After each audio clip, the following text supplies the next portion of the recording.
It's the end of July. I think I did this in November. So now we're gonna check the skull and see if it's done.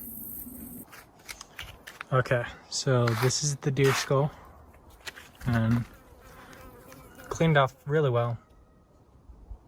There's no meat. I just need to hose it off, but all like the little cracks and even the nose, like the cartilage in there, whatever that is. So I'll get it washed up and show you more. This is the finishing product. I'm really liking how the bone color turned out. It's like an orange. I'll give you close-ups of everything.